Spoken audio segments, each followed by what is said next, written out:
जानिए क्या हुआ जब भगवान कर रहे थे स्त्री की रचना। बिना रुके 7 दिन तक चलता रहा ये काम। भगवान का ये कारनामा देखकर देवदूत भी हो गए थे परेशान। भगवान ने किसी भी रचना में नहीं लगाया था इतना समय। स्त्री की रचना के इन रहस्यों को जानकर आपको भी होगी हैरानी। भगवान ने आखिर क्यों बनाई थी ऐसी चीज? इसलिए इतनी मजबूत होती है स्त्री, हर दुख दर्द को झेलने की होती है शक्ति। भगवान ने संरचना के समय किया था इस चीज का प्रयोग। दुनिया में अक्सर आपने सुना होगा कि स्त्री को समझना नामुमकिन है। लोगों का यह भी मानना है कि भगवान जिन्होंने स्त्री को बनाया वो भी समझ नहीं पाया। ऐसा माना जाता है कि स्त्रियों को समझ पाना बहुत ही मुश्किल काम है। आपको जानकर हैरानी होगी और आश्चर्य भी कि जब स्त्री की रचना हो रही थी तो भगवान ने बहुत फुर्सत से इसकी रचना की और रचना करते करते इतना वक्त लग गया कि देवता भी भगवान से सवाल करने लगे कि हे भगवान, आपको सृष्टि की इस रचना में ज्यादा समय क्यों लग रहा है?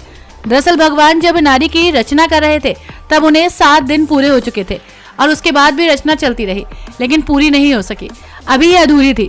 ऐसे में देवदूत प्रश्न करने लगे और विवश हो गए कि क्या वजह है कि भगवान को इतना ज्यादा समय लग रहा है। उन्होंने पूछा कि हे प्रभु, आपने 1 मिनट में दुनिया बना दी, लेकिन नारी को बनाने में इतना समय लग गया। आखिर आपको इसे बनाने में इतना समय क्यों लगा? इससे पहले आपने किसी भी रचना में इतना समय नहीं लगाया। तब भगवान ने देवदूत को उत्तर दिया कि देवदूत, क्या तुमने इसके गुण देखे हैं जिसकी मैं रचना कर रहा हूँ? ये मेरी वो रचना है जो हर हालत में डटी रहती है। हालात कुछ भी हो, अच्छे या बुरे, कभी भी डिगती नहीं है, हमेशा हर परिस्थिति को संभाले रखती है। फिर स्थिति चाहे कैसी भी हो, कितनी भी भयानक क्यों ना हो, सबको खुशी देती है। इसने इतने गुण हैं कि वो अपने परिवार और बच्चों को एक समान प्यार करती है। जिस नारी की रचना में इतना वक्त लग रहा है वो न केवल अपना ध्यान बल्कि बीमार रहने के बावजूद घंटों कार्य करने की क्षमता रखती है। देवदूत, तुम ही बताओ कि जिस नारी की मैं रचना कर रहा हूँ उसमें इतना समय लगना चाहिए कि नहीं? देवदूत, मैंने नारी में इतना प्रेम डाला है कि पूरी दुनिया एक तरफ हो जाए और नारी का प्रेम एक तरफ हो जाए, फिर भी नारी के प्रेम में कभी भी कमी नहीं आएगी। देवदूत ने जब भगवान की इन बातों को सुना तो वो हैरान रह गए और भगवान से पूछने लगे कि क्या ये केवल अपने 2 हाथों के द्वारा इतना सब कुछ कर सकती है? तो भगवान ने इसका जवाब किया, देवदूत, बिल्कुल इसी कारण तो यही मेरी सबसे अद्भुत और सबसे आश्चर्यजनक रचना है।